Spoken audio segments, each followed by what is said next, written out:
మన ఎదవలకు కొంతమందికి రైస్ పెట్టడం అంటే అన్నం వండుకోవడం కూడా రావట్లేదు. సో ఆ ఎదవల్లో నేను ఒక ఎదవని. ఫస్ట్లో నాకు అసలు బేసిక్ కూడా తెలీదు.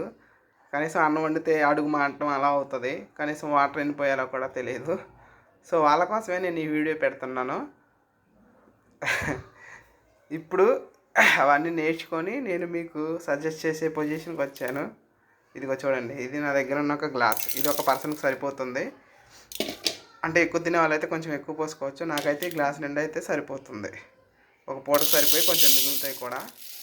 సో ఈ గ్లాస్ నిండా రైస్ తీసుకుంటే ఇదే గ్లాస్తో 2 గ్లాసెస్ అనేది వాటర్ పోసుకోవాలి.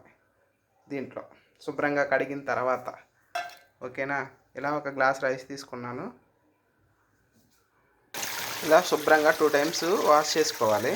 చెప్పాను కదా, ఒక గ్లాస్ రైస్కి 2 గ్లాసెస్ వాటర్.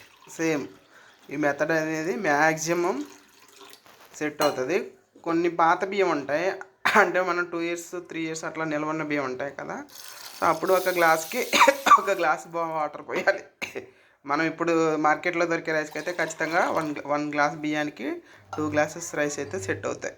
ఇదిగోండి, ఇది సెకండ్ గ్లాస్.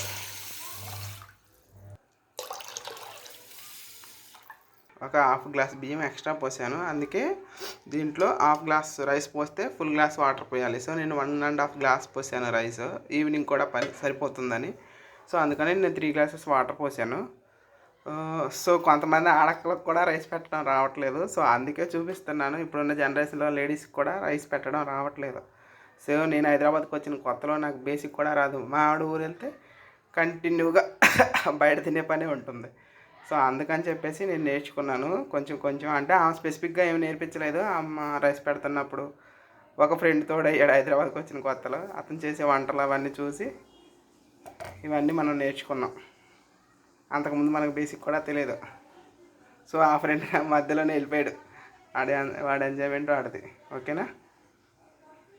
సో ఇలా వాటర్ పోసుకున్న తర్వాత కొంతమంది ఏమో నానబెట్టుకుంటారు. నానబెట్టుకుంటే అన్నం త్వరగా ఉడుకుతుందని. సో టైం ఉంటే ఒక 10 మినిట్స్ అట్లా నానబెట్టుకోండి. లేదంటే డైరెక్ట్గా మనం పొయ్యి పైన పెట్టచ్చు. నేనైతే ఏం నానబెట్టుకోలేదు. డైరెక్ట్గా ఒక గ్లాస్ బియ్యానికి 2 గ్లాసులు వాటర్ పోసాను.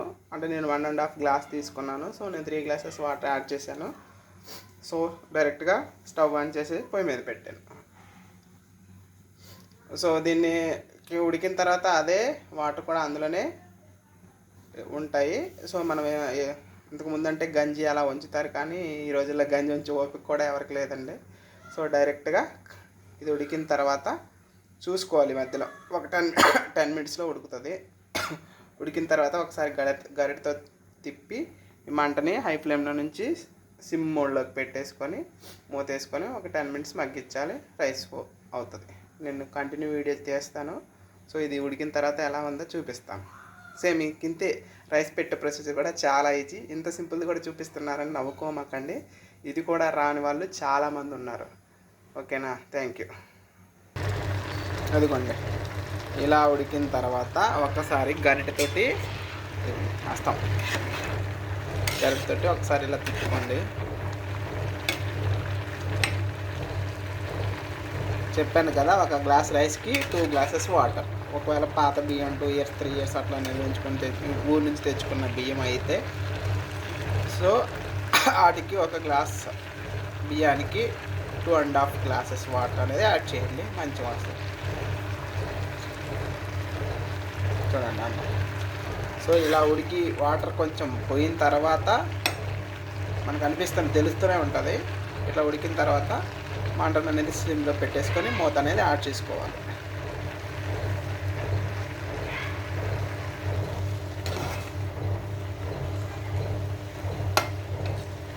ఇంకా కొంచెం వాటర్ ఉన్నాయి, ఇగో చూడండి. సో ఆ వాటర్ కూడా కొంచెం తగ్గిన తర్వాత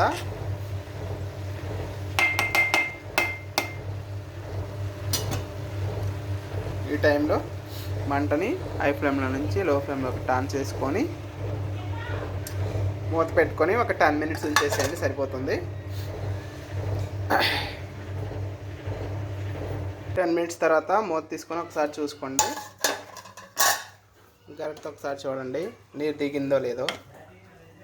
వాటర్ వాటర్గా ఉంటే కొంచెం సేపు ఉంచి స్టవ్ ఆఫ్ చేయండి. చూడండి రైస్ ఎంత మంచిగా వచ్చిందో.